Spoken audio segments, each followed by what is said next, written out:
We've all been there. It's the end of the day, you've been staring at a screen for hours, and your eyes just feel fried. Like absolute sandpaper. It's a universal feeling now. Exactly.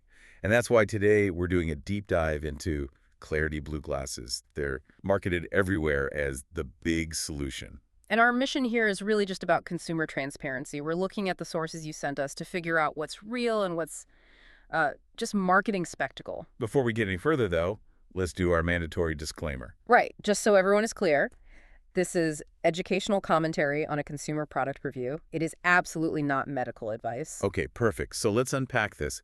The core appeal is fighting that screen fatigue. But before we get skeptical, the source review did have some good things to say. It did, yeah. Let's start there. The design and comfort, for one. The reviewer said they are super lightweight and comfy. Which is huge. If you can't wear them, they're useless. The review mentioned you can wear them all day with no pressure on your nose or ears. And they don't look like some kind of, weird gamer accessory. They're simple, neutral. Right. Something you'd actually wear in an office or a coffee shop without feeling self-conscious. That's a win for just general adoption. So they're wearable. Let's get to the function. The source says they do block some blue light. What does that actually mean in practice? Well, blue light is just high-energy, visible light, the kind our screens pump out. The glasses filter a bit of that. A bit, so not a total block. No, not at all. It's subtle. But the result was that the reviewer's eyes felt a little less tired after a long day. So there is a tangible, if small, benefit there. It's basically reducing glare and brightness. Okay, but here's where it gets tricky, right? That small comfort gain seems to get blown up in the marketing. Massively. The source review is pretty clear on this. It said, the big claims you see on some of the websites are probably exaggerated. And that's the core of our deep dive. So let's talk about what they don't do. Right. They're not magic. That's a direct quote.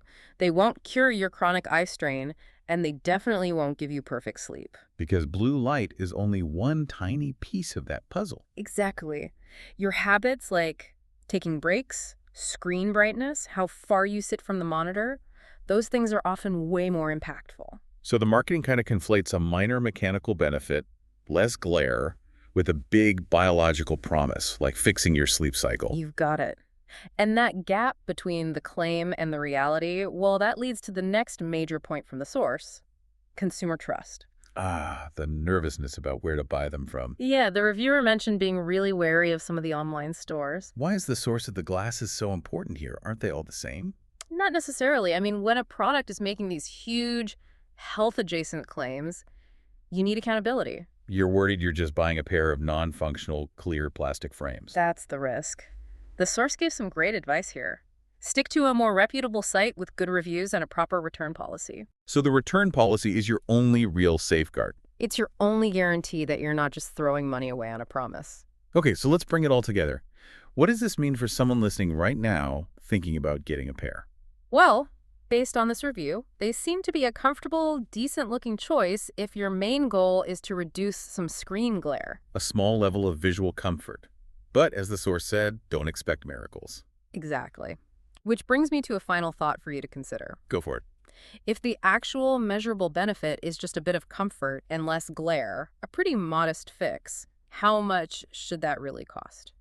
And when you're looking at these products, what should you prioritize? The company with the incredible unproven health claims, or the one with a reliable return policy and a more honest, grounded sales pitch? Think about the real utility versus the cost of chasing that spectacle.